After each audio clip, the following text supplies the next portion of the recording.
Continuando con el análisis del caso de Carlos, un joven de 22 años, quien padece de aracnofobia, temor a las arañas por un suceso que sufrió cuando tenía aproximadamente 12 años, junto con acompañamiento y un condicionamiento clásico y operante presentado a través de sus familias, en este caso de su madre y su hermana, quienes también provocaron este miedo hacia las arañas y la exposición que tuvo cuando era niño. Digamos, para poder continuar,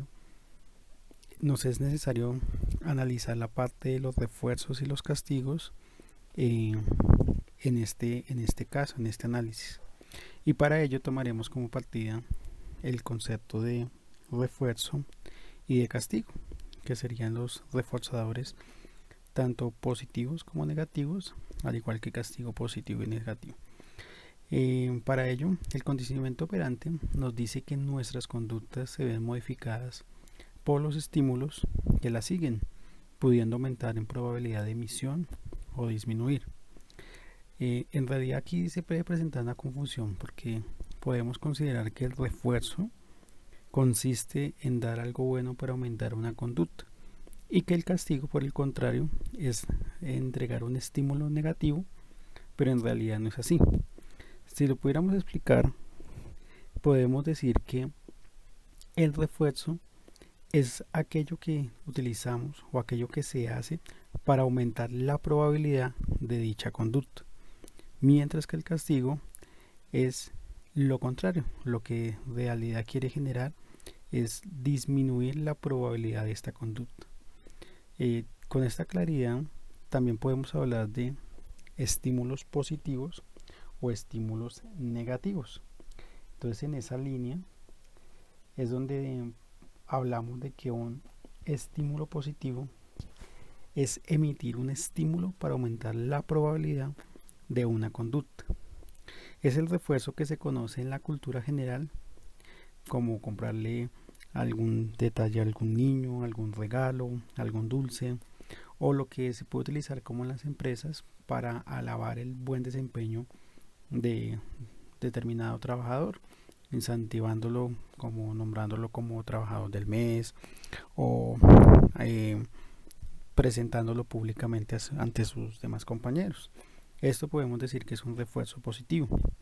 El refuerzo negativo es retirar un estímulo aversivo para aumentar la probabilidad de dicha conducta. Es como colocar un castigo a un niño por no haber cumplido sus deberes, por no haber estudiado o por haber desobedecido cierta norma que le habíamos puesto desde el principio. En el castigo positivo es emitir un estímulo para disminuir la probabilidad de una conducta. En este caso podemos decir que es una sanción para el empleado que llega tarde, que tiene reiteradas faltas, tal vez lo que utilizamos en el momento en que estamos educando a nuestras mascotas, en el momento en que nuestro perro o nuestro gato están haciendo algo que no deben hacer, podemos castigarlo positivamente,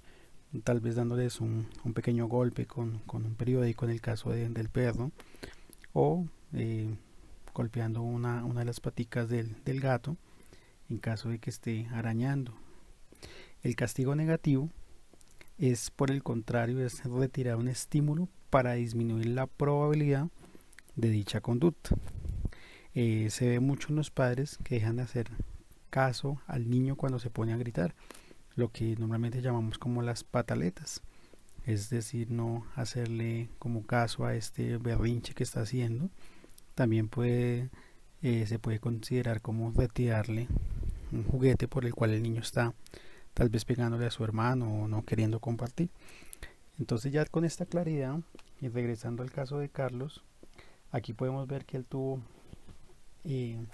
unos tipos de reforzadores, en este caso un refuerzo tanto positivo como negativo y un castigo también positivo y negativo. El refuerzo positivo que podemos ver en el caso se evidencia en lo planteado por él y en lo dicho por él, cuando dice que el fumar o el tomarse una cervecita lo tranquiliza. Esto él lo toma como un refuerzo positivo. Por el contrario, el refuerzo negativo es lo que él manifiesta de que hay sitios donde en realidad se siente tranquilo porque tiene la seguridad de que no hay arañas, como la habitación y otros sitios que muy a menudo suele limpiar y verificar que no tenga telarañas. En sí lo que está generando es un escape de estas situaciones que le provocan el hecho de estar en contacto con este tipo de animales y también pues por la telaraña que él manifiesta que al saber que hay telarañas es evidencia de que allí puede haber una araña en este sitio. Por el contrario, o viéndolo más por el lado del castigo positivo, aquí lo que podemos tomar es la noticia que recibe. Manifiesta de que su tía le tiene una noticia y es que gestiona para que en la empresa donde trabaja, en este caso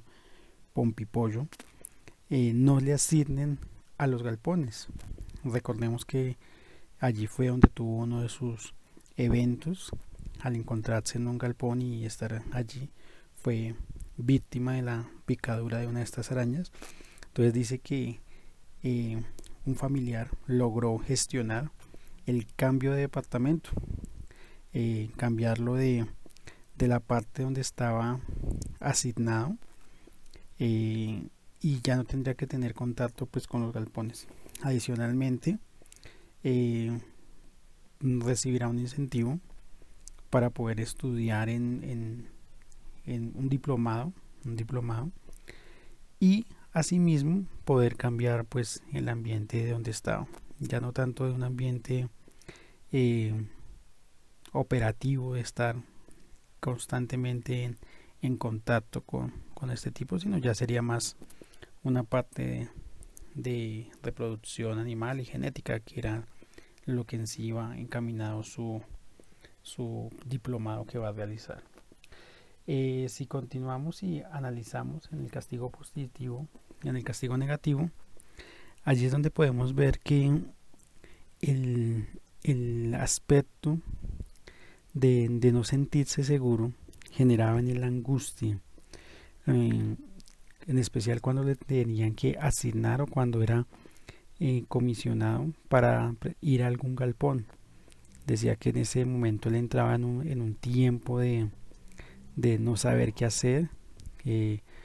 sus pensamientos, sus atribuciones, sus frustraciones los llevaban a una desesperanza de no poder obrar de la mejor manera, y esto los llevaba a generar este castigo negativo. En el caso de Carlos, y analizándolo desde el proceso de la información y más exactamente de la evaluación de la representación y los esquemas que presenta él, lo primero que debemos hacer, o lo primero que se realizó, fue recoger la información del contexto donde está, en este caso, todo lo que nos estaba indicando Carlos,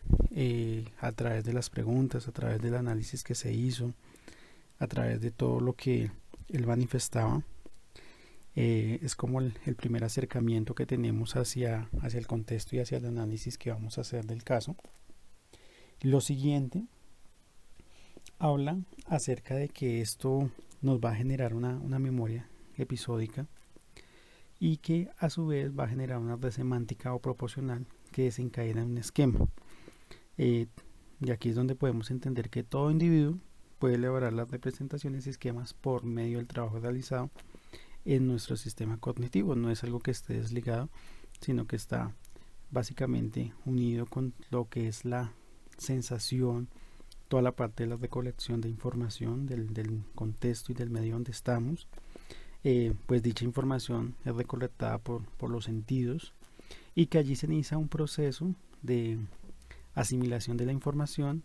y asimismo se reacciona a través de las percepciones que tenemos de estas informaciones que estamos recibiendo. Todo esto, toda esta representación nos genera una